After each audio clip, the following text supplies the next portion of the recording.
Foreign education ಯೋಚನೆ ಮಾಡ್ತಾ ಇದ್ದೀರಾ? ವಿಶ್ವದ 125ಕ್ಕೂ ಅಧಿಕ ಪ್ರಮುಖ ಯೂನಿವರ್ಸಿಟಿಗಳನ್ನ ಬೆಂಗಳೂರಲ್ಲೇ ಭೇಟಿ ಮಾಡೋ ಅವಕಾಶ ತಂದಿದೆ ಗ್ಲೋಬಲ್ ಡಿಗ್ರಿ ಸಂಸ್ಥೆ. Hotel Taj, MG road, Bengaluru. November 8 ಬೆಳಿಗ್ಗೆ 11 ಗಂಟೆಯಿಂದ ಸಂಜೆ 5 ಗಂಟೆವರೆಗೆ.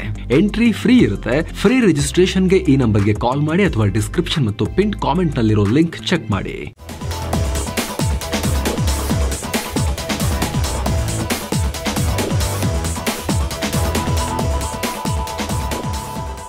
ಹಾಯ್ ಫ್ರೆಂಡ್ಸ್, ಇದು mastmaga.com ನ ಇಂಟರ್ನ್ಯಾಷನಲ್ ಬುಲೆಟಿನ್ ಸುತ್ತು ಜಗತ್ತು. ನಾನು ಅಮರ್ ಪ್ರಸಾದ್. ಸ್ನೇಹಿತರೆ, ಅಮೆರಿಕ ಅಧ್ಯಕ್ಷ ಡೊನಾಲ್ಡ್ ಟ್ರಂಪ್ ಇಡೀ ಜಗತ್ತನ್ನೇ ಬೆಚ್ಚಿ ಬೀಳಿಸೋ ಹಾಗೆ ಘೋಷಣೆ ಮಾಡಿದ್ದಾರೆ. ಭರ್ತಿ 33 ವರ್ಷಗಳ ನಂತರ ಯಾವ ಅಧ್ಯಕ್ಷರು ಮಾಡದ ಕೆಲಸ ಮಾಡಿದ್ದಾರೆ. ಇಮಿಡಿಯೇಟ್ ಆಗಿ ಅಣ್ವಸ್ತ್ರಗಳನ್ನು ಪರೀಕ್ಷೆ ಮಾಡಿ ಹೆಚ್ಚೆಚ್ಚು ಅಣ್ವಸ್ತ್ರಗಳನ್ನು ಸೇರಿಸಿಕೊಳ್ಳಿ, ಇದೆಲ್ಲ ಫಾಸ್ಟ್ ಆಗಿ ಆಗಬೇಕು ಅಂತ ಹೇಳಿದ್ದಾರೆ.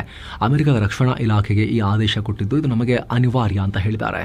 ಬೇರೆ ರಾಷ್ಟ್ರಗಳಂತೆ ಅಣ್ವಸ್ತ್ರ ಪರೀಕ್ಷೆ ಮಾಡೋ ಹಕ್ಕು ಮತ್ತು ಸಾಮರ್ಥ್ಯ ನಮಗೂ ಇದೆ. ಈಗ ಜಗತ್ತಲ್ಲಿ ಅತಿ ಹೆಚ್ಚು ಅಣ್ವಸ್ತ್ರ ಹೊಂದಿರೋ ರಾಷ್ಟ್ರ ಅಮೆರಿಕ. ನನ್ನ ಮೊದಲನೇ ಅಧಿಕಾರಾವಧಿಯಲ್ಲಿ ಅಮೆರಿಕದ ಅಣ್ವಸ್ತ್ರಗಳನ್ನು ಆಧುನೀಕರಣಗೊಳಿಸಿ ಅದನ್ನು ಎಕ್ಸ್ಪ್ಯಾಂಡ್ ಮಾಡಲಾಗಿತ್ತು. ಆಗ ಎಲ್ಲ ಅಣ್ವಸ್ತ್ರಗಳನ್ನು ಅಪ್ಡೇಟ್ ಮತ್ತು ರಿನೋವೇಟ್ ಮಾಡಲಾಯಿತು. ನನಗೆ ವೈಯಕ್ತಿಕವಾಗಿ ಅಣ್ವಸ್ತ್ರಗಳನ್ನು ಡೆವಲಪ್ ಮಾಡಿ ವಿಸ್ತರಣೆ ಮಾಡೋದು ಸ್ವಲ್ಪನೂ ಇಷ್ಟ ಇರಲಿಲ್ಲ, ಯಾಕಂದರೆ ಅವುಗಳು ಬಹಳ ಅಪಾಯಕಾರಿ ಮತ್ತು ವಿನಾಶಕಾರಿ.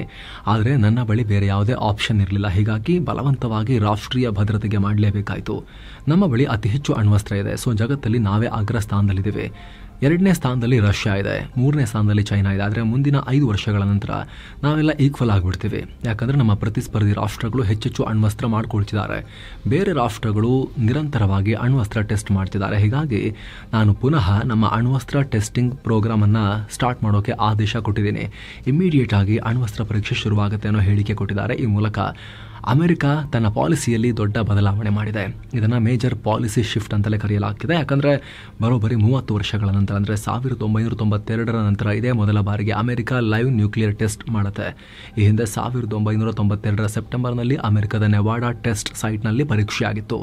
ಅದಾದ ನಂತರ ಶೀತಲ ಸಮರ ಎಂಡ್ ಆದ ಕಾರಣ ಇದನ್ನು ನಿಲ್ಲಿಸಲಾಗಿತ್ತು. 33 ವರ್ಷಗಳಿಂದ ಅಮೆರಿಕ ಯಾವುದೇ ಹೊಸ ಪರಮಾಣು ಸ್ಫೋಟ ನಡೆಸಿರಲಿಲ್ಲ. ಬದಲಿಗೆ ಕಂಪ್ಯೂಟರ್ ಮತ್ತು ಇತರ ಸೇಫ್ ಎಕ್ಸ್ಪೆರಿಮೆಂಟ್ ಅನ್ನು ನಡೆಸಿ ತನ್ನ ಅಣ್ವಸ್ತ್ರಗಳು ಸರಿಯಾಗಿ ಕೆಲಸ ಮಾಡ್ತಿದ್ದಾವ ಅಂತ ಹೇಳಿ ಅದನ್ನು ಕನ್ಫರ್ಮ್ ಮಾಡ್ಕೊಳ್ತಾ ಬಂದಿತ್ತು. ಸೂಪರ್ ಕಂಪ್ಯೂಟರ್ ಬಳಸಿ ಹಾಗೂ ಸಣ್ಣ ಪ್ರಮಾಣದ ನ್ಯೂಕ್ಲಿಯರ್ ಮೆಟೀರಿಯಲ್ ಬಳಸಿ ಸೇಫ್ ಆಗಿ ಸಣ್ಣ ಪುಟ್ಟ ಮೈಕ್ರೋ ಟೆಸ್ಟ್ಗಳನ್ನಷ್ಟೇ ಮಾಡಿತ್ತು. ಅಂತಾರಾಷ್ಟ್ರೀಯ ನಿಯಮಗಳನ್ನು ಪಾಲಿಸ್ತಾ ಇತ್ತು. ಯಾಕಂದರೆ ಹಿಂದೆ ಅಮೆರಿಕ CTBT ಅಂದರೆ ಕಾಂಪ್ರಿಹೆನ್ಸಿವ್ ನ್ಯೂಕ್ಲಿಯರ್ ಟೆಸ್ಟ್ ಬ್ಯಾನ್ ಟ್ರೀಟಿಗೆ, ಅಂತಾರಾಷ್ಟ್ರೀಯ ಅಗ್ರಿಮೆಂಟ್ಗೆ ಸೈನ್ ಹಾಕಿತ್ತು.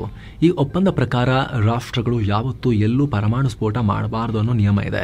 ಅಮೆರಿಕ ಸೈನ್ ಕೂಡ ಹಾಕಿತ್ತು, ಆದರೆ ರಾಟಿಫೈ ಮಾಡಿರಲಿಲ್ಲ. ಅಂದರೆ ಅದನ್ನು ತನ್ನ ರಾಷ್ಟ್ರದ ಕಾಂಗ್ರೆಸ್ನಲ್ಲಿ ಪಾಸ್ ಮಾಡ್ಕೊಂಡಿರಲಿಲ್ಲ.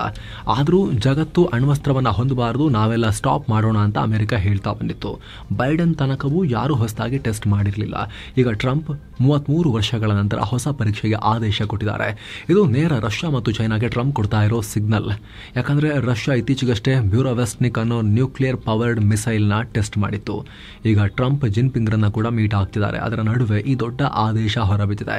ಅಂದಹಾಗೆ ಫೆಡರೇಷನ್ ಆಫ್ ಅಮೆರಿಕನ್ ಸೈಂಟಿಸ್ಟ್ಸ್ ಪ್ರಕಾರ 2025ರ ಹೊತ್ತಿಗೆ ಜಗತ್ತಲ್ಲಿ ಒಟ್ಟು 9 ರಾಷ್ಟ್ರಗಳ ಬಳಿ 12,241 ಅಣ್ವಸ್ತ್ರಗಳು ಅಂದರೆ ಸ್ಫೋಟಕಗಳು ಇದಾವೆ. ರಷ್ಯಾ ಬಳಿ 5,459 ಸ್ಫೋಟಕ ಇದ್ರೆ ಅಮೆರಿಕ ಹತ್ರ 5,177 ಸ್ಫೋಟಕಗಳಿವೆ ಅಂದಾಜಿವೆಲ್ಲ.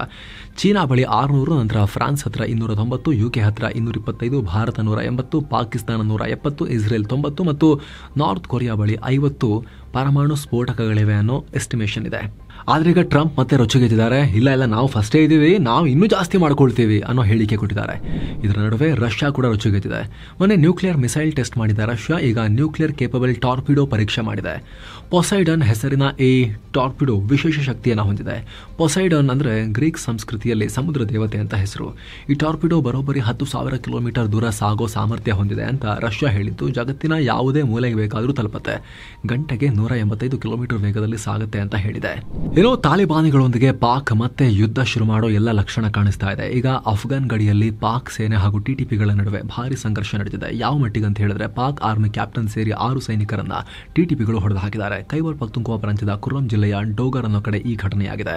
ಪಾಕ್ ಸೇನೆ ಕೂಡ ಹೇಳಿಕೆ ರಿಲೀಸ್ ಮಾಡಿದ್ದು, ಹೌದು ಕಾರ್ಯಾಚರಣೆ ಆಯಿತು, 7 ಬಂಡುಕೋರನ್ನ ಹೊಡೆದು ಹಾಕಿದೀವಿ, ನಮ್ಮವರು ಕೂಡ 6 ಸೈನಿಕರು ಹುತಾತ್ಮರಾಗಿದ್ದಾರೆ ಅನ್ನೋದನ್ನ ಒಪ್ಕೊಂಡಿದ್ದಾರೆ. ಏನು ಪಾಕಿಸ್ತಾನದ ರಕ್ಷಣಾ ಸಚಿವ ಖ್ವಾಜಾ ಆಸಿಫ್ ತಾಲಿಬಾನಿಗಳನ್ನ ಇಲ್ಲ ಮಾಡ್ತೀವಿ ಅನ್ನೋ ಬೆದರಿಕೆ ಹುಟ್ಟಿದ್ದಾರೆ. ಇವಾಗ ಅಧಿಕೃತವಾಗಿ ಪೋಸ್ಟ್ ಹಾಕಿರೋರು ಟರ್ಕಿಯಲ್ಲಿ ಮಾತುಕತೆ ಫೇಲ್ ಆಗಿದೆ. ತಾಲಿಬಾನಿಗಳು ಭಾರತದ ಪ್ರಾಕ್ಸಿಗಳು. ನಮ್ಮ ವಿರುದ್ಧ ದಾಳಿ ಮಾಡೋಕೆ ನೋಡಿದ್ರೆ ನಾವು ತಾಲಿಬಾನಿಗಳನ್ನ ವಾಪಸ್ ಗುಹೆಗೆ ಕಳಿಸ್ತೀವಿ. ತಾಲಿಬಾನಿಗಳನ್ನ ಅಧಿಕಾರದಿಂದ ಕೆಳಗಿಳಿಸೋಕೆ ನಾವು ನಮ್ಮ ಸೇನೆಯ ಒಂದು ಭಾಗವನ್ನ ಕೂಡ ಖರ್ಚು ಮಾಡಬೇಕಾಗಿಲ್ಲ. ಅಷ್ಟು ಪವರ್ ನಮಗಿದೆ. ಅವರಿಗೆ ಬೇಕು ಅನ್ಸಿದ್ರೆ ಟೋರಾಬೋರಾ ಗುಹೆಗಳಿಗೆ ಮತ್ತೆ ವಾಪಸ್ ಅವ್ರನ್ನ ಕಳಿಸ್ಕೊಳ್ಳೋಕೆ ನಾವು ತಯಾರಿದ್ದೀವಿ. ಬಾಲ ಮುದುರ್ಕೊಂಡು ಅಲ್ಲೇ ಬಿದ್ದಿರಲಿ. ಮುಂಚೆ 2001ರಲ್ಲಿ ನಾವು ನಿಮ್ಮನ್ನ ಹೇಗೆ ಮಟ್ಟ ಹಾಕಿದ್ದೀವಿ ಅಂತ ನಿಮಗೆ ನೆನಪಿರಲಿ. ಅದು ಪುನರಾವರ್ತನೆ ಆಗುತ್ತೆ. ಈ ರೀಜನ್ನಲ್ಲಿರೋ ಜನ ಶಾಂತವಾಗಿರ್ತಾರೆ. ಅದನ್ನು ನೋಡೋಕ್ಕೂ ಚೆನ್ನಾಗಿರುತ್ತೆ ಅಂತ ಖ್ವಾಜಾ ಆಸಿಫ್ ಅಫಿಷಿಯಲ್ ಆಗಿ ಎಕ್ಸ್ನಲ್ಲಿ ಬರ್ಕೊಂಡು ತಾಲಿಬಾನಿಗಳಿಗೆ ಓಪನ್ ಬೆದರಿಕೆ ಒಡ್ಡಿದ್ದಾರೆ. ಇನ್ನು ಇಸ್ರೇಲ್ ಗಾಜಾದ ಬಿಟ್ ಲಾಹಿಯಾ ಪ್ರದೇಶದಲ್ಲಿ ಮತ್ತೆ ಸ್ಫೋಟಕ ಸುರಿದಿದೆ. ಪರಿಣಾಮ ಮತ್ತಿಬ್ಬರು ಪ್ರಾಣ ಕಳ್ಕೊಂಡಿದ್ದಾರೆ. ಈ ಮೂಲಕ ಮಂಗಳವಾರದಿಂದ ಶುರುವಾಗಿರುವಂತಹ ಇಸ್ರೇಲ್ನ ಹೊಸ ದಾಳಿಯಲ್ಲಿ ಮೃತಪಟ್ಟವರ ಸಂಖ್ಯೆ 104ಕ್ಕೆ ಏರಿಕೆಯಾಗಿದೆ. ಏನೋ ಸ್ನೇಹಿತರೆ, ನೀವು ತೆಗೆದುಕೊಳ್ಳೋ ಮಸ್ಮಗ ಪ್ರೀಮಿಯಂ ಮೆಂಬರ್ಶಿಪ್ ನಮಗೆ ದೊಡ್ಡ ಶಕ್ತಿ. ಇದರಿಂದ ನಾವು ಇನ್ನಷ್ಟು ಎಕ್ಸ್ಕ್ಲೂಸಿವ್ ವರದಿ, ಗಾಢ ವಿಶ್ಲೇಷಣೆಗಳನ್ನ ನಿಮ್ಮ ಮುಂದೆ ತರೋಕೆ ಸಾಧ್ಯ ಆಗುತ್ತೆ. ಮೆಂಬರ್ಸ್ ಓನ್ಲಿ ಎಕ್ಸ್ಕ್ಲೂಸಿವ್ ವಿಡಿಯೋಸ್ ಮತ್ತು ಲೈವ್ ಇಂಟರಾಕ್ಷನ್ ಅಲ್ಲಿ ನಿಮಗೆ ಸಿಗುತ್ತೆ.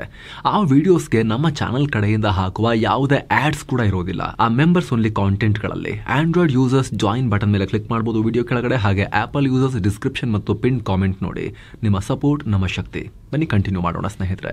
ಇನ್ನು ರಷ್ಯಾ ಮತ್ತು ಇರಾನ್ ಸೇರ್ಕೊಂಡು ಹೊಸ ಗೇಮ್ ಶುರು ಮಾಡಿದ್ದಾರೆ. ಅಮೆರಿಕ ಮತ್ತು ಯುರೋಪಿಯನ್ ರಾಷ್ಟ್ರಗಳು ಮೇಲಿಂದ ಮೇಲೆ ರಷ್ಯಾ ಮೇಲೆ ಸ್ಯಾಂಕ್ಷನ್ ಹೇರ್ತಿರೋ ಹೊತ್ತಲ್ಲಿ ಪುಟಿನ್ ಹೊಸ ಪ್ಲಾನ್ ಮಾಡಿದ್ದಾರೆ. ಇರಾನ್ ಜೊತೆ ಸೇರಿ ರೈಲ್ವೆ ಕಾರಿಡಾರ್ ಹಾಕೋಕೆ ಪ್ಲಾನ್ ಮಾಡಿದ್ದಾರೆ. ಈ ಹಿಂದೆ ಭಾರತವೂ ಇದ್ದ INSTC international north south transport corridor ಮೂಲಕ ಎಲ್ಲ ವ್ಯಾಪಾರಗಳು ನಡೀತಾ ಇದ್ವು. ಆದರೆ ಇದರಲ್ಲಿ ಒಂದಿಷ್ಟು ಸಮಸ್ಯೆ ಇತ್ತು. ಈ ಕಾರಿಡಾರ್ ಯುರೋಪಿಯನ್ ಕಂಟ್ರಿಗಳಿಗೆ ಲಿಂಕ್ ಆಗ್ತಾ ಇತ್ತು. ಸುಯೆಜ್ ಕಾಲುವೆ ದಾಟಿ ಬರ್ತಾ ಇತ್ತು. ಜೊತೆಗೆ ಈ ಹಿಂದೆ ಸರಕುಗಳು ತಲುಪೋಕೆ 37 ದಿನ ತಗೊಳ್ತಾ ಇತ್ತು. ಆದ್ರೀಗ ಬರೀ 19 ದಿನಕ್ಕೆ ಸರಕುಗಳನ್ನು ಸಾಗಿಸಲಾಗುತ್ತೆ. ಹತ್ತತ್ರ 30% ವ್ಯಾಪಾರ ವೆಚ್ಚವನ್ನ ಈ ಯೋಜನೆಯಿಂದ ತಗ್ಗಿಸಬಹುದು ಅಂತ ರಷ್ಯಾ ಹೇಳ್ತಾ ಇದೆ. ಅದಕ್ಕಾಗಿ $1 ಬಿಲಿಯನ್ ವೆಚ್ಚದಲ್ಲಿ ಹೊಸ ರೈಲ್ವೆ ರೂಟ್ ಹಾಕ್ತಾ ಇದ್ದಾರೆ. ರಷ್ಯಾದಿಂದ ಅಜರ್ಬೈಜಾನ್ ದಾಟಿ ಇದು ಇರಾನಿಗೆ ಬರುತ್ತೆ. ಇದರ ಅಡಿಯಲ್ಲಿ ಪ್ರತಿ ವರ್ಷ 20 ಮಿಲಿಯನ್ ಟನ್ ಕಾರ್ಗೋ ತಲುಪಿಸುವ ಪ್ಲಾನ್ ಹಾಕಿದ್ದಾರೆ. ತೈಲ, ಗ್ಯಾಸ್, ಸ್ಟೀಲ್, ಆಹಾರ, ಯಂತ್ರೋಪಕರಣಗಳು ಎಲ್ಲವೂ ಇಲ್ಲಿಂದ ಸಾಗಾಟ ಆಗುತ್ತೆ. ಇನ್ನು ಅಮೆರಿಕ ಮಾದಕ ವಸ್ತು ಕಳ್ಳ ಸಾಗಾಣಿಕೆ ಹೆಸರಲ್ಲಿ ತನ್ನ ದಾಳಿಯನ್ನು ಮತ್ತಷ್ಟು ತೀವ್ರಗೊಳಿಸಿದೆ. ಪೂರ್ವ ಪೆಸಿಫಿಕ್ ಸಮುದ್ರ ಭಾಗದಲ್ಲಿ ಮಾದಕ ವಸ್ತು ಸಾಗಿಸ್ತಾ ಇದ್ದ ಆರೋಪದಲ್ಲಿ ಹಡಗನ್ನ ಅಮೆರಿಕದ ಮಿಲಿಟರಿ ಹೊಡೆದು ಹಾಕಿದೆ. ಅದರಲ್ಲಿದ್ದ 4 ಕೂಡ ಪ್ರಾಣ ಕಳ್ಕೊಂಡಿದ್ದಾರೆ. ಈ ಬಗ್ಗೆ ಪ್ರತಿಕ್ರಿಯೆ ಕೊಟ್ಟಿರೋ ಅಮೆರಿಕದ ಡಿಫೆನ್ಸ್ ಸೆಕ್ರೆಟರಿ ಪೀಟ್ ಹೆಕ್ಸೆತ್, ಟ್ರಂಪ್ರ ಆರ್ಡರ್ನಂತೆ ಈ ದಾಳಿ ಮಾಡಿದ್ದೀವಿ, ಇನ್ನು ಮುಂದೆ ಕೂಡ ಇದೇ ರೀತಿ ಮಾಡ್ತಾ ಇರ್ತೀವಿ ಅಂತ ಹೇಳಿದ್ದಾರೆ. ಇನ್ನು ಏಷ್ಯಾ ಪ್ರವಾಸದಲ್ಲಿರೋ ಡೊನಾಲ್ಡ್ ಟ್ರಂಪ್ ಮಹತ್ವದ ಘೋಷಣೆ ಮಾಡಿದ್ದಾರೆ. ಅಮೆರಿಕ ತನ್ನ ನೆಲದಲ್ಲಿ ಸೌತ್ ಕೊರಿಯಾಗಾಗಿ ಅಣು ಸಬ್ಮರೀನ್ ಬಿಲ್ಡ್ ಮಾಡುತ್ತೆ ಅಂತ ಟ್ರಂಪ್ ಹೇಳಿದ್ದಾರೆ. ಟ್ರುತ್ ಸೋಷಿಯಲ್ ಪೋಸ್ಟ್ ಮೂಲಕ ಟ್ರಂಪ್ ಇದನ್ನ ಹೇಳಿದ್ದಾರೆ. ಸೌತ್ ಕೊರಿಯಾ ಫಿಲಡೆಲ್ಫಿಯಾದಲ್ಲಿ ತನ್ನ ಅಣು ಜಲಂತರ್ಗಾಮಿಯನ್ನ ಬಿಲ್ಡ್ ಮಾಡುತ್ತೆ. ಅಮೆರಿಕ ಹಾಗೂ ಕೊರಿಯಾ ಸಂಬಂಧ ಈಗ ಮೊದಲಿಗಿಂತಲೂ ಸ್ಟ್ರಾಂಗ್ ಆಗಿದೆ. ಅಮೆರಿಕ ಕೊರಿಯಾ ಮೇಲಿನ ಟ್ಯಾರಿಫ್ ಕಮ್ಮಿ ಮಾಡಿದ್ರಿಂದ ನಮಗೆ ಕೊರಿಯಾ $350 ಬಿಲಿಯನ್ ಹೂಡಿಕೆ ಮಾಡೋಕೆ ಒಪ್ಕೊಂಡಿದೆ. ಹಾಗೆ ಕೊರಿಯಾ ದೊಡ್ಡ ಪ್ರಮಾಣದಲ್ಲಿ ನಮ್ಮ ತೈಲ ಹಾಗೂ ಇತರ ಇಂಧನವನ್ನ ಕೂಡ ಖರೀದಿ ಮಾಡುತ್ತೆ. ಕೊರಿಯನ್ ಕಂಪನಿಗಳು ಫ್ಯೂಚರ್ ನಲ್ಲಿ ಅಮೆರಿಕದಲ್ಲಿ $600 ಬಿಲಿಯನ್ ನಷ್ಟು ಇನ್ನೂ ದೊಡ್ಡ ಹೂಡಿಕೆಗೂ ಕೂಡ ರೆಡಿ ಆಗಿದ್ದಾರೆ ಅಂತ ಟ್ರಂಪ್ ಹೇಳ್ಕೊಂಡಿದ್ದಾರೆ. ಇನ್ನು 6 ವರ್ಷದ ಬಳಿಕ ಅಮೆರಿಕ ಅಧ್ಯಕ್ಷ ಟ್ರಂಪ್ ಹಾಗೂ ಚೀನಾ ಅಧ್ಯಕ್ಷ ಶಿ ಜಿನ್ಪಿಂಗ್ ಇಬ್ಬರು ಇದೇ ಮೊದಲ ಬಾರಿಗೆ ಪರಸ್ಪರ ಭೇಟಿಯಾಗಿದ್ದಾರೆ. ಸೌತ್ ಕೊರಿಯಾದ ಬುಸಾನ್ ನಲ್ಲಿ ನಡೀತಾ ಇರೋ Asia Pacific economic corporation summit ನ ಸೈಡ್ ಲೈನ್ಸ್ ನಲ್ಲಿ ಈ ಮೀಟಿಂಗ್ ಆಗಿದೆ. ಉಭಯ ರಾಷ್ಟ್ರಗಳ ನಡುವಿನ ವ್ಯಾಪಾರ ಉದ್ವಿಗ್ನತೆಯನ್ನ ಕಮ್ಮಿ ಮಾಡೋ ಬಗ್ಗೆ ಸಭೆಯಲ್ಲಿ ಚರ್ಚಿಸಲಾಗಿದೆ ಅನ್ನೋ ಮಾಹಿತಿ ಸಿಕ್ಕಿದೆ. ಇನ್ನು ಈ ಸಭೆ ಮುನ್ನ ಟ್ರಂಪ್ ರಿಯಾಕ್ಟ್ ಮಾಡಿದ್ದಾರೆ. ನಂಗೆ ಜಿನ್ಪಿಂಗ್ ರನ್ನ ಮತ್ತೆ ನೋಡಿ ಖುಷಿ ಆಯಿತು. ಲಾಂಗ್ ಟೈಮ್ ನಿಂದ ಅವರೊಂದಿಗೆ ಇರೋದಕ್ಕೆ ಸಂತೋಷ ಆಗುತ್ತೆ. ಜಿನ್ಪಿಂಗ್ ಒಂದು ಶ್ರೇಷ್ಠ ರಾಷ್ಟ್ರದ ಶ್ರೇಷ್ಠ ನಾಯಕ. But Jinping is a very tough negotiator. ಅವರೊಂದಿಗೆ ವ್ಯಾಪಾರ ಮಾಡೋದು ಅಷ್ಟು ಸುಲಭ ಅಲ್ಲ. ನಾನು ಹೆಂಗ್ ಮಾಡ್ತಿದ್ದೀನಿ ಗೊತ್ತಾ, ಕಷ್ಟಪಟ್ಟು ಅನ್ನೋ ರೀತಿಯಲ್ಲಿ ಹೇಳಿಕೆ ಕೊಟ್ಟಿದ್ದಾರೆ. ಅಲ್ಲದೆ ನಾವು ಒಬ್ರಿಗೊಬ್ರು ಚೆನ್ನಾಗಿ ತಿಳ್ಕೊಂಡಿದ್ದೀವಿ. ನಮ್ಮಿಬ್ಬರ ನಡುವೆ ದೀರ್ಘಕಾಲದವರೆಗೂ ಉತ್ತಮ ಸಂಬಂಧ ಇರುತ್ತೆ ಅಂತ ಅನ್ಕೊಳ್ತೀನಿ. ಇಬ್ರು ಸೇರಿ ಮೀಟಿಂಗ್ ಅನ್ನ ಯಶಸ್ವಿ ಮಾಡ್ತೀವಿ. ನಾವು ವ್ಯಾಪಾರ ಒಪ್ಪಂದಕ್ಕೂ ಸೈನ್ ಹಾಕಬಹುದು ಅಂತ ಹೇಳಿದ್ದಾರೆ. ಇನ್ನು ಜಿನ್ಪಿಂಗ್ ಮಾತನಾಡಿ, ವಿಶ್ವದ 2 ಬಲಿಷ್ಠ ಆರ್ಥಿಕ ರಾಷ್ಟ್ರಗಳ ನಡುವೆ ಆಗಾಗ ಘರ್ಷಣೆ ಆಗೋದು ಸಾಮಾನ್ಯ. ಆದರೆ ಈ 2 ರಾಷ್ಟ್ರಗಳು ಸರಿಯಾದ ದಾರಿಯಲ್ಲಿ ಸಾಗಬೇಕು. ಚೀನಾದ ಪ್ರಗತಿ ಮತ್ತು ಟ್ರಂಪ್ರ make in America great again ಅನ್ನೋ ವಿಷನ್ ಒಂದಕ್ಕೊಂದು ಸಪೋರ್ಟ್ ಮಾಡಬೇಕು. ಇದರಿಂದ ಇಬ್ಬರಿಗೂ ಒಳಿತಾಗುತ್ತೆ. 2 ರಾಷ್ಟ್ರಗಳು ಈಗ ಆಲ್ರೆಡಿ ಆರ್ಥಿಕ ಸಂಬಂಧವನ್ನ ಸ್ಥಿರಗೊಳಿಸುವಲ್ಲಿ ಪ್ರಗತಿ ಸಾಧಿಸುತ್ತಿದ್ದಾರೆ ಅನ್ನೋ ಹೇಳಿಕೆ ಕೊಟ್ಟಿದ್ದಾರೆ. ಇನ್ನು ಸುಡಾನ್ನಲ್ಲಿ ಅಂತರ್ಯುದ್ಧ ತೀವ್ರವಾಗಿದ್ದು ಸುಡಾನ್ದೇ ಅರೆ ಸೇನೆ ಭಾರಿ ಹೊಡೆದಾಟವನ್ನು ಕಂಟಿನ್ಯೂ ಮಾಡಿದ್ದಾರೆ. ಇದರ ಪರಿಣಾಮ ಜನರ ಪ್ರಾಣಕ್ಕೆ ಬೆಲೆ ಇಲ್ಲ. ಯಾಕಂದ್ರೆ ಎಲ್ ಪೆಷರ್ ಅನ್ನೋ ನಗರವನ್ನ ವಶಕ್ಕೆ ತಗೊಂಡಿರುವ ಅರೆ ಸೇನಾ ಪಡೆ ನಾಗರಿಕರನ್ನ ನಿರ್ದಯವಾಗಿ ಹತ್ತಿಕ್ತಾ ಇದೆ. 2 ದಿನದಲ್ಲಿ ಸೇನೆಗೆ ಸಹಾಯ ಮಾಡಿದ್ರು ಅಂತ ಅರೆ ಸೇನಾ ಪಡೆಯವರು 1,500 ಜನರನ್ನ ಹತ್ಯೆ ಮಾಡಿದ್ದಾರೆ. 1,500. ಇವರ ರಾಕ್ಷಸಿ ಕೃತ್ಯಕ್ಕೆ ಹೆದರಿ ಭಯದಿಂದ 26,000 ಜನ ನಗರವನ್ನ ಬಿಟ್ಟು ಓಡಿ ಹೋಗಿದ್ದಾರೆ. ಸುಡಾನ್ನ ಮಿಲಿಟರಿ ಜನರಲ್ ಅಬ್ದೆಲ್ ಫತೆ ಅಲ್ ಬುರ್ಹಾನ್ ನಗರದಿಂದ ತನ್ನ ಆರ್ಮಿಯನ್ನ ವಾಪಸ್ ಪಡೆದ ಬಳಿಕ ಅರೆ ಸೇನಾ ಪಡೆಯಲ್ಲಿ ನುಗ್ಗಿ ಈ ದಾಂಧಲೆ ಮಾಡ್ತಾ ಇದೆ. ಅಲ್ಲಿ 1.77 ಲಕ್ಷ ಜನ ಸಿಕ್ಕಾಕೊಂಡಿರೋ ಲೆಕ್ಕಾಚಾರ ಇದೆ ಸದ್ಯಕ್ಕೆ. ಸೊ ಫ್ರೆಂಡ್ಸ್, ಇದಾಗಿತ್ತು ಇವತ್ತಿನ ಜಗತ್ತಿನ ಸುತ್ತಾಟ. Thank you so much. ಆಗಲೇ ಹೇಳಿದ ಮಸ್ಮಗ ಪ್ರೀಮಿಯಂ ಮೆಂಬರ್ಶಿಪ್ನಲ್ಲಿ ಆಸಕ್ತಿ ಇರೋರು ಕನ್ಸಿಡರ್ ಮಾಡಬಹುದು. ಮತ್ತೆ ಭೇಟಿ ಆಗ್ತಿರೋಣ ಸ್ನೇಹಿತರೆ. ನಮಸ್ತೆ.